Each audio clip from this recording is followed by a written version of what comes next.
Good morning students. Today we will discuss about chapter 7 of class 10th which is control and coordination. So students इस chapter में हम कौन कौन से topic cover करने वाले हैं यहाँ पर दिए गए हैं। फर्स्ट टॉपिक हम कवर करेंगे introduction of control and coordination. Second topic हमारा रहेगा animal nervous system. Third topic है endocrine system in animal. Fourth हम पढ़ेंगे coordination in plant and fifth हम पढ़ेंगे plant hormone. So one by one इन टॉपिक की स्टडी हम इस चैप्टर में करेंगे। फर्स्ट टॉपिक है हमारा introduction of control and coordination. So students इसके पहले हमने चैप्टर 6 की स्टडी की है जिसमें हमने life processes like that respiratory system, circulatory system, digestive system and excretory system के बारे में पढ़ा है। इन सभी लाइफ प्रोसेसेस के अलावा भी हमारी बॉडी में 2 इम्पोर्टेंट सिस्टम पाए जाते हैं जो हमारी बॉडी में कंट्रोल एंड कोऑर्डिनेशन का काम करते हैं। So firstly there we will see meaning of control and coordination. There are given definition of control and coordination. First definition हम देखेंगे control. The power to make decisions about how something is managed or done. Means किसी काम को सोच समझकर सही तरीके से मैनेज करने का डिसीजन लेना क्या कहलाता है? कंट्रोल कहलाता है। एंड सेकेंड डेफिनेशन यहां पर दी गई है coordination. The ability to move different parts of our body together well और इजीली। मीन्स हमारी बॉडी के डिफरेंट पार्ट या ऑर्गन्स का एक साथ मिलकर इजी वे में सही तरीके से काम करना कोऑर्डिनेशन कहलाता है। हमारी बॉडी में कंट्रोल एंड कोऑर्डिनेशन के लिए एक इंपॉर्टेंट सिस्टम पाया जाता है जिसे हम नर्वस सिस्टम कहते हैं। यहाँ पर जो आपको डायग्राम शो किया जा रहा है ये नर्वस सिस्टम ही है।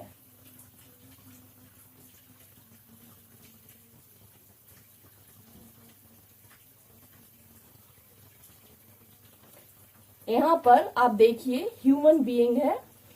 इसमें जो नर्वस सिस्टम होता है वो किस किस से मिलकर बना है?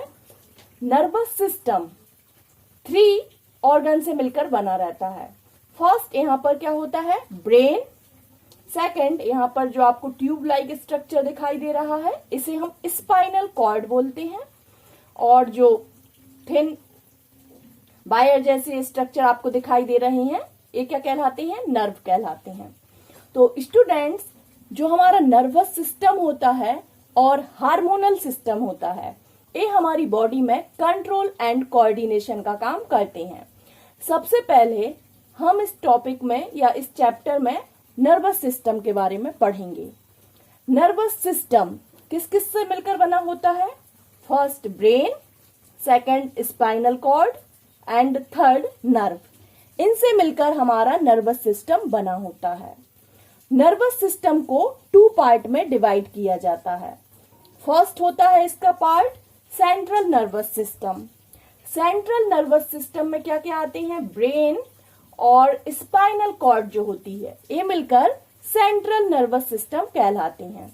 इसके अलावा सेकंड होता है peripheral nervous system. Peripheral nervous system क्या होता है? जो यहां से आपको देखिए नर्व निकलती हुई दिखाई दे रही हैं इसे हम बोलते हैं पेरिफेरल नर्वस सिस्टम। तो स्टूडेंट्स आप यहां पर समझ गए हैं कि कंट्रोल एंड कोऑर्डिनेशन का फंक्शन कौन करता है? हमारा नर्वस सिस्टम करता है। किस प्रकार से करता है? फॉर एग्जाम्पल मैंने आपको बोला कि स्टूडेंट्स आपको बुक ओपन करनी है। क्लास में जब आप होते हो आपसे जो भी टीचर आता है आपसे बोलता है कि आपको इस सब्जेक्ट की बुक ओपन करनी है, चैप्टर 7 ओपन करना है, तो आप क्या करते हो? आपके ब्रेन में ये इंफॉर्मेशन जाती है। किसके थ्रू जाती है? सेंस ऑर्गन के थ्रू जाती है। सेंस ऑर्गन आपको पता है कौन कौन से होते हैं? Nose, ears, eyes, tongue and skin. ये आपके क्या है? सेंस ऑर्गन है। इनसे जो भी सेंसेशन होता है या जो एक्सटर्नल इंफॉर्मेशन होती है वो इन सेंस ऑर्गन के थ्रू ही कहां पर जाती है? हमारे ब्रेन में जाती है। यहां पर आप देखिए क्या फैली हुई है? ये नर्व फैली हुई है। किससे निकली हुई है? इधर स्पाइनल कॉर्ड बनी हुई है, इससे क्या निकलती हैं? नर्व निकलती हैं और ये नर्व जाकर सभी सेंस ऑर्गन में फैली होती हैं। तो जब भी कोई इंफॉर्मेशन एक्सटर्नल इन्वायरमेंट से आपको मिलती है या हमें मिलती है, वो कहां पर जाती है? इन्हीं सेंस ऑर्गन के थ्रू हमारे ब्रेन में जाती है। उसके अकॉर्डिंग ही हमारा ब्रेन रिस्पॉन्स करता है। मीन्स मैंने आपको बोला कि बेटा बुक ओपन करो, तो आप क्या करोगे? बुक ओपन कर लेते हो। यहाँ पर क्या हुआ है कि इंफॉर्मेशन आपके ब्रेन में गई है, उसके बाद ब्रेन ने क्या किया है? रिस्पॉन्स दिया है, बुक ओपन कर ली है। अदर एग्जाम्पल से भी हम समझ सकते हैं। यदि आप कॉकरोच को आगे आते हुए देखते हो, जब आप कॉकरोच को आगे आते हुए देखते हो तो क्या करते हो? आप पीछे की तरफ भागने लगते हो। क्यों भागते हो पीछे की तरफ? आपको उससे डर लगता है, ठीक है। तो ये क्या हुआ? इंफॉर्मेशन किसके थ्रू गई? कौन से सेंस ऑर्गन के थ्रू इंफॉर्मेशन गई? ए आपकी आईज। आईज भी क्या है? सेंस ऑर्गन है। इनके थ्रू इंफॉर्मेशन कहां पर जाती है? ब्रेन में जाती है। उसके बाद ब्रेन क्या करता है? डिसीजन लेता है तुरंत, और क्या बोलता है? आपको पीछे हटने के लिए बोलता है और आप पीछे हटने लगते हो। तो ये सभी कंट्रोल एंड कोऑर्डिनेशन का काम किसका होता है? नर्वस सिस्टम का होता है। आगे हम नर्वस सिस्टम की डिटेल स्टडी करेंगे कि नर्वस सिस्टम किस प्रकार से अपना फंक्शन करता है, नर्वस सिस्टम कैसे बना होता है। Now we will do detail study about nervous system. यहाँ पर हम नर्वस सिस्टम की डिटेल स्टडी करेंगे। नर्वस सिस्टम के टू मेन पार्ट्स होते हैं। फर्स्ट सेंट्रल नर्वस सिस्टम, जो कि ब्रेन कहाँ होता है? हमारे सिर के पीछे साइड क्या होता है? ब्रेन होता है। और ब्रेन का जो एंड होता है उधर से क्या स्टार्ट होती है? एक ट्यूब लाइक स्ट्रक्चर जो आपको दिखाई दे रहा है, उसे क्या बोलते हैं हम? स्पाइनल कॉर्ड बोलते हैं। तो जो ब्रेन होता है और स्पाइनल कॉर्ड होता है, उससे मिलकर क्या बना होता है? सेंट्रल नर्वस सिस्टम बना होता है। और यहाँ पर जो स्पाइनल कॉर्ड दिखाई दे रही है, इससे जो थिन वायर जैसे स्ट्रक्चर दिखाई दे रहे हैं, ये क्या है? नर्व कहलाते हैं। ये नर्व को क्या कहते हैं हम? पेरिफेरल नर्वस सिस्टम कहते हैं। और सेंट्रल नर्वस सिस्टम किसको कहते हैं? ब्रेन एंड स्पाइनल कॉर्ड को बोलते हैं। इतना आपको समझ में आ गया है। अब हम यहाँ पर देखेंगे कि जो नर्व होती हैं, नर्व किससे निकली होती हैं? इधर पर आपको जो स्पाइनल कॉर्ड दिखाई दे रही है, इससे बहुत सारी नर्व निकली होती हैं। इसी तरह से जो ब्रेन होता है, ब्रेन से भी क्या फैली हुई होती है? निकली हुई होती हैं। इनसे भी नर्व निकली हुई होती हैं। ये नर्व किससे मिलकर बनी होती हैं? नर्व न्यूरॉन सेल से मिलकर बनी होती हैं, जिन्हें हम नर्व सेल भी बोल सकते हैं या न्यूरॉन सेल भी बोलते हैं। क्लास 9th में भी आपने न्यूरॉन सेल की स्टडी की है। यहाँ पर न्यूरॉन सेल का स्ट्रक्चर दिखाई दे रहा होगा आपको। न्यूरॉन सेल जो होती है हमारी बॉडी की लार्जेस्ट सेल होती है। मींस नर्वस सिस्टम में पाई जाने वाली न्यूरॉन सेल हमारी बॉडी की लार्जेस्ट सेल होती है। इसका स्ट्रक्चर स्टार शेप्ड होता है, हमने पहले भी पढ़ा है। यहाँ पर देखिए आप, क्या दिखाई दे रहा है आपको स्टार शेप में? इसे हम क्या बोलते हैं? सेल बॉडी बोलते हैं। सेल बॉडी क्यों बोलते हैं? इसमें सेल मेम्ब्रेन होती है, इसके अंदर न्यूक्लियस होता है और इधर पर साइटोप्लाज्म पाया जाता है ना, इसलिए इसको क्या बोलते हैं? सेल बॉडी बोलते हैं इस पूरे को। साथ ही इससे क्या निकलते हैं? डेंड्राइट्स निकलते हैं। जो आपको थिन थ्रेड लाइक स्ट्रक्चर दिखाई दे रहे हैं, इन्हें हम क्या बोलते हैं? डेंड्राइट बोलते हैं। इसके अलावा इधर पर देखिए आप, एक थिक ट्यूब लाइक स्ट्रक्चर दिखाई दे रहा है, इसे हम एक्सॉन बोलते हैं। और एक्सॉन जहां पर फिनिश होता है, उससे थिन ट्यूब जैसे स्ट्रक्चर दिखाई दे रहे हैं, उनको हम एक्सॉन टर्मिनल बोलते हैं। यहाँ पर एक्सॉन की एंडिंग हो जाती है। तो जो मोटा ट्यूब है उसे क्या बोलेंगे हम, एक्सॉन बोलते हैं, और इधर जो थिन ट्यूब निकलते हुए दिखाई दे रहे हैं इन्हें हम डेंड्राइट बोलते हैं, और ये पूरी सेल बॉडी है। ये हमने स्ट्रक्चर किसका देखा, न्यूरॉन सेल का स्ट्रक्चर देखा। हम किसके बारे में स्टडी कर रहे हैं अभी, कि जो नर्व निकली हुई हैं किससे, स्पाइनल कॉर्ड से, और साथ ही इस तरह की जो नर्व होती हैं ये ब्रेन से भी निकलती हैं। तो जो नर्व होती हैं वो किससे मिलकर बनी होती हैं, ये नर्व न्यूरॉन सेल से मिलकर बनी होती हैं। आपको पता है सेल मिलकर टिश्यू बनाते हैं। तो ऐसी बहुत सारी न्यूरॉन सेल एक चेन लाइक स्ट्रक्चर बनाती हैं। एक न्यूरॉन सेल से दूसरी न्यूरॉन सेल, इधर से देखिए मैंने स्टार्ट किया है, ये दूसरी न्यूरॉन सेल है, इसमें भी आपको सेल बॉडी दिखाई दे रही है, इधर से निकलते हुए डेंड्राइट दिखाई दे रहे हैं। एक जो न्यूरॉन सेल होती है सेकेंड न्यूरॉन सेल से, सेकेंड न्यूरॉन सेल थर्ड से, ऐसे बहुत सारी न्यूरॉन सेल मिलकर क्या बनाती हैं, ये पूरी जो नर्व है इसे बनाती हैं। इसके बाद हम देखेंगे कि जो नर्व होती हैं उनका क्या फंक्शन होता है। अभी मैंने आपको बताया कि जो नर्व है, इधर पर देखिए इसे हम नर्व मान लेते हैं, इस नर्व में बहुत सारे ऐसे स्टार शेप्ड न्यूरॉन सेल पाई जाती हैं। एक न्यूरॉन सेल दूसरी से, दूसरी थर्ड से, इस प्रकार से एक दूसरे से अटैच होती हैं। और इन नर्व सेल का क्या फंक्शन होता है, ये इंफॉर्मेशन को ब्रेन से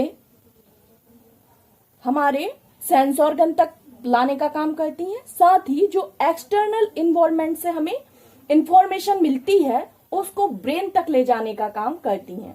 कौन करता है ये काम, नर्व करती है, ठीक है। और नर्व किससे मिलकर बनी होती है, न्यूरॉन सेल से मिलकर बनी होती है। अभी अपना फंक्शन किस प्रकार से करती हैं या मैसेज को किस प्रकार से ट्रांसफर करती हैं हम यहाँ पर देखेंगे। स्टूडेंट्स, इसके पहले भी मैंने आपको बताया कि जो नर्वस सिस्टम होता है उसके मेन पार्ट कौन कौन से हैं, central nervous system and peripheral nervous system. Central nervous system में क्या आ गया, ब्रेन और स्पाइनल कॉर्ड, और पेरिफेरल में नर्व आ गई। इसके अलावा हम नर्वस सिस्टम में अदर ऑर्गन भी जो होते हैं इंपॉर्टेंट रोल प्ले करते हैं। अदर ऑर्गन जिन्हें हम सेंस ऑर्गन कहते हैं। क्या क्या है सेंस ऑर्गन हमारे, नोज, आईज, टंग, और क्या है, nose, eyes, tongue, ear and skin. Okay, ये हमारे सेंस ऑर्गन हैं। ये सेंस ऑर्गन क्या करते हैं, इन सेंस ऑर्गन का भी नर्वस सिस्टम में या कंट्रोल एंड कोऑर्डिनेशन में इंपॉर्टेंट रोल होता है। हम यहाँ पर देखेंगे किस प्रकार से होता है। हमारे जो सेंस ऑर्गन होते हैं उनमें क्या पाए जाते हैं, उनमें एक प्रकार के रिसेप्टर्स पाए जाते हैं। ये रिसेप्टर्स क्या होते हैं, रिसेप्टर्स इंफॉर्मेशन को एक्सटर्नल इन्वायरमेंट से रिसीव करने का काम करते हैं। जैसे नोज क्या करेगी, स्मेल को सेंस करती है, ईयर साउंड को सेंस करते हैं, स्किन टच को सेंस करती है, आईज लाइट को सेंस करती है, टंग टेस्ट को सेंस करती है। तो ये सभी सेंस किसके थ्रू होते हैं, सेंस ऑर्गन के थ्रू होते हैं। हमारे जो सेंस ऑर्गन होते हैं उनमें क्या पाया जाता है, ग्रुप ऑफ सेल्स पाई जाती हैं। इन ग्रुप ऑफ सेल्स को ही हम रिसेप्टर्स बोलते हैं। रिसेप्टर्स मीन्स जो इंफॉर्मेशन को रिसीव करने का काम करते हैं, ठीक है। अब हम इसको, बेटा ए वाला जो चैप्टर है आपको थोड़ा कॉम्प्लिकेटेड लग रहा होगा, पर आप इस वीडियो को 1 से 2 बार देखेंगे तो आपको ये बहुत अच्छे से समझ में आ जाएगा। हम क्या देखेंगे कि इनका क्या रोल होता है कंट्रोल एंड कोऑर्डिनेशन में, किसका, सेंस ऑर्गन का।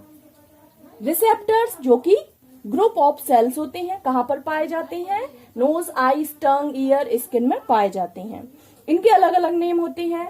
नोज में पाए जाने वाले रिसेप्टर्स को हम क्या बोलते हैं, सो स्टूडेंट्स, नोज में पाए जाने वाले रिसेप्टर्स को हम ऑल्फैक्टरी रिसेप्टर्स कहते हैं। इसी प्रकार से आईज में पाए जाने वाले रिसेप्टर्स को फोटो रिसेप्टर्स कहा जाता है। स्किन में पाए जाने वाले रिसेप्टर्स थर्मो रिसेप्टर्स कहलाते हैं। ईयर में पाए जाने वाले रिसेप्टर्स फोनो रिसेप्टर्स कहलाते हैं। इसी प्रकार से टंग में पाए जाने वाले रिसेप्टर्स को हम गैस्टेटरी रिसेप्टर्स कहते हैं। ये रिसेप्टर्स सभी सेंस ऑर्गन में पाए जाते हैं। रिसेप्टर्स क्या होते हैं? Receptors are group of cells present in sense organ. Cell का ग्रुप होते हैं जो कि सेंस ऑर्गन में पाए जाते हैं। अब हम देखेंगे कि जो नर्व सेल होती हैं इनमें किस प्रकार से इंफॉर्मेशन का कन्वे होता है। ओके स्टूडेंट्स, तो इधर पर देखिए आपको क्या दिखाई दे रही है। इधर पर न्यूरॉन सेल हमें दिखाई दे रही है। हम यहाँ पर मान लेते हैं कि ये रिसेप्टर्स हैं। किसके रिसेप्टर्स हैं? स्किन के रिसेप्टर्स हैं। स्किन के रिसेप्टर्स को क्या बोला जाता है? थर्मो रिसेप्टर्स बोला जाता है। ओके, ये क्या है? रिसेप्टर्स हैं। जब क्या होता है, कभी आपने देखा होगा, आपको कुछ हॉट ऑब्जेक्ट के ऊपर आप क्या रख लेते हो? हाथ रख लेते हो, तो ये सेंसेशन कौन रिसीव करता है? ये जो रिसेप्टर्स होते हैं, जिसे हम क्या बोलते हैं, अभी स्किन में पाए जा रहे हैं, क्योंकि हम एग्जाम्पल के लिए ले रहे हैं, तो स्किन में पाए जाने वाले रिसेप्टर्स को थर्मो रिसेप्टर्स कहते हैं। थर्मो रिसेप्टर्स क्या करेंगे? जैसे ही एक्सटर्नल इन्वायरमेंट से इंफॉर्मेशन रिसीव करेंगे। कौन सी इंफॉर्मेशन रिसीव की है इनने सेंस किया है गर्माहट को, टेम्परेचर को। किसने रिसीव किया है? इन रिसेप्टर्स ने रिसीव किया है। स्टूडेंट्स, इधर पर एक चीज और बताना चाहूंगी मैं, जो मैं अभी आपको बोल रही हूँ बार बार, एक्सटर्नल इन्वायरमेंट में होने वाले चेंज, कोई भी चेंज हो, जैसे लाइट का आना, नोज क्या करती है? स्मेल करने का काम करती है। स्किन गर्म ठंडा इसको फील करने का काम करती है। ईयर क्या करते हैं? साउंड को रिसीव करते हैं। टंग टेस्ट को रिसीव करती है। तो ये सभी क्या कहलाते हैं? एक्सटर्नल चेंजेस कहलाते हैं। इन्हीं एक्सटर्नल चेंजेस को, एनवायरनमेंट में होने वाले चेंजेस को हम क्या कहते हैं? स्टिम्युलस कहते हैं।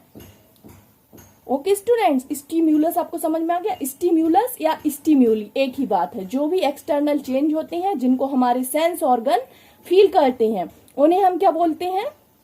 उन्हें हम स्टिम्यूली या स्टिम्युलस के नाम से जानते हैं। अब हम यहाँ पर देखेंगे कि किस प्रकार से नर्व सेल फंक्शन करती है। इधर पर मैंने आपको बताया रिसेप्टर्स ने क्या किया? इंफॉर्मेशन रिसीव की। जैसे ही इंफॉर्मेशन रिसेप्टर्स रिसीव करते हैं, इनके अंदर क्या होने लगती हैं? कुछ केमिकल रिएक्शन होने लगती हैं। इन केमिकल रिएक्शन के होने के कारण आप देखिए इन रिसेप्टर्स के पास क्या होती हैं? नर्व सेल होती हैं। सारे सेंस ऑर्गन में नर्व सेल फैली हुई होती हैं। तो इधर पर जो न्यूरॉन सेल है, इसके डेंड्राइट किसके कांटेक्ट में है? इन रिसेप्टर्स के कांटेक्ट में होते हैं। तो मैंने आपको बताया रिसेप्टर्स जैसे ही बाहरी इन्वायरमेंट से इंफॉर्मेशन रिसीव करेगा, उसमें क्या होने लगती है? केमिकल रिएक्शन होने लगती है, जिसके कारण जो पास वाले डेंड्राइट होते हैं, रिसेप्टर्स के पास वाले डेंड्राइट होते हैं, उनमें एक इलेक्ट्रिकल इंपल्स क्रिएट होती है, जनरेट होती है। ये इलेक्ट्रिकल इंपल्स इस सेल बॉडी से होते हुए कहाँ जाती है? एक्सॉन में जाती है, और एक्सॉन से होते हुए एक्सॉन टर्मिनल पर पहुंच जाती है। जैसे ही इलेक्ट्रिकल इंपल्स इन एक्सॉन के टर्मिनल पर पहुंचते हैं, उधर पर जाकर क्या होता है? बीच में आपको देखिए दूसरी न्यूरॉन सेल स्टार्ट हो जाती है। अभी मैंने आपको बताया था बहुत सारी न्यूरॉन सेल क्या होती हैं? एक दूसरे से अटैच होती हैं, और ये मिलकर ही क्या बनाती हैं? पूरी नर्व बनाती हैं। तो एक जो न्यूरॉन सेल है, इससे जुड़ी हुई क्या होती है? दूसरी न्यूरॉन सेल होती है। पर इनके बीच में एक न्यूरॉन के जो एक्सॉन का टर्मिनल है और दूसरे न्यूरॉन के जो डेंड्राइट है, उनके बीच में बहुत कम स्पेस होता है। इस स्पेस को हम सिनेप्स कहते हैं। इधर देखिए स्पेलिंग दी हुई है। स्पेस को क्या बोला जाता है? सिनेप्स बोला जाता है। इलेक्ट्रिकल इंपल्स कहां पर आ गई हैं? जैसे ही इसके एंड पर आती हैं, तो इसके बीच में जो सिनेप्स वाली जगह होती है, इधर पर क्या होता है? कुछ केमिकल प्रोड्यूस होते हैं। इन केमिकल के प्रोड्यूस होने के कारण नेक्स्ट जो न्यूरॉन सेल है, इसके डेंड्राइट में क्या होने लगती है? न्यू इलेक्ट्रिकल इंपल्स जनरेट हो जाता है। इसी प्रकार से ए वाला जो इलेक्ट्रिकल इंपल्स यहाँ पर जनरेट हुआ, इस डेंड्राइट से कहाँ जाता है? सेल बॉडी में। सेल बॉडी से कहाँ पर जाता है? आगे एक्सॉन में जाता है, और एक्सॉन से होते हुए एक्सॉन टर्मिनल पर पहुंच जाता है। और जैसे ही एक्सॉन टर्मिनल पर पहुंचता है, उसके बाद क्या होता है? नेक्स्ट न्यूरॉन सेल स्टार्ट होती है। नेक्स्ट न्यूरॉन सेल के जो डेंड्राइट होते हैं और इस सेकंड वाले का जो एक्सॉन रहेगा, एक्सॉन का टर्मिनल रहेगा, इनके बीच में क्या होता है, कुछ स्पेस होता है। हर एक न्यूरॉन सेल के बीच में क्या होता है, स्पेस होता है, उसको हम सिनेप्स बोलते हैं। इस प्रकार से इलेक्ट्रिकल इम्पल्स जनरेट होती हैं और इलेक्ट्रिकल इम्पल्स कहां पर पहुंच जाती हैं, एक न्यूरॉन सेल से दूसरे न्यूरॉन सेल, दूसरे से थर्ड, थर्ड से फोर्थ से होते हुए कहां पर पहुंचती हैं, ये इंफॉर्मेशन हमारे ब्रेन में पहुंच जाती है। उसके अकॉर्डिंग ही हमारा ब्रेन क्या करता है, रिस्पॉन्स करता है, डिसीजन लेता है। तो स्टूडेंट्स, यहाँ पर हमने देखा है कि नर्वस सिस्टम क्या होता है। नर्वस सिस्टम क्या होता है, जो कि किस किस से मिलकर बना होता है, brain, spinal cord and nerve से मिलकर बना होता है। अब जो नर्व होती है वो किससे मिलकर बनी होती है, बहुत सारी न्यूरॉन सेल से मिलकर बनी होती है। ये न्यूरॉन सेल एक दूसरे से अटैच होती हैं। ये नर्व सेल किस प्रकार से फंक्शन करती हैं, नर्व सेल का फंक्शन होता है मैसेज को पहुंचाना, कहां तक, ब्रेन तक, और ब्रेन जो रिस्पॉन्स करता है उसको वापस सेंस ऑर्गन तक ले जाने का काम करती है नर्व सेल। इधर पर मैंने आपको बताया न्यूरॉन का क्या स्ट्रक्चर होता है और न्यूरॉन किस प्रकार से फंक्शन करते हैं। एक बार और हम इधर पर रिपीट कर लेते हैं।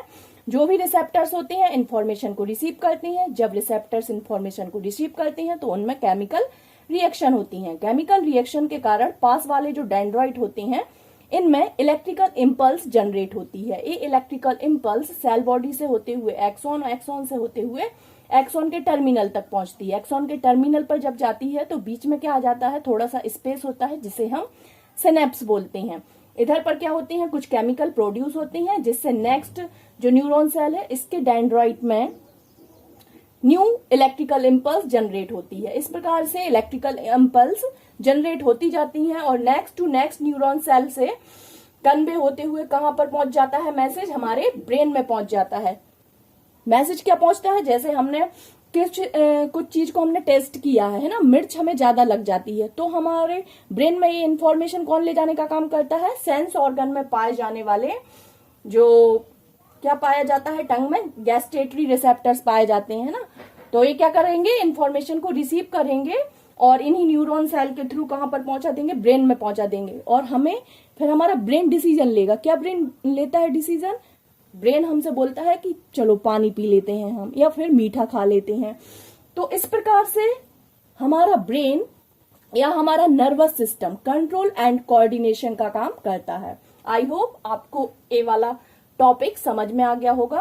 यदि आपको इसमें से कुछ समझ में नहीं आया है तो आप मुझसे पूछ सकते हैं।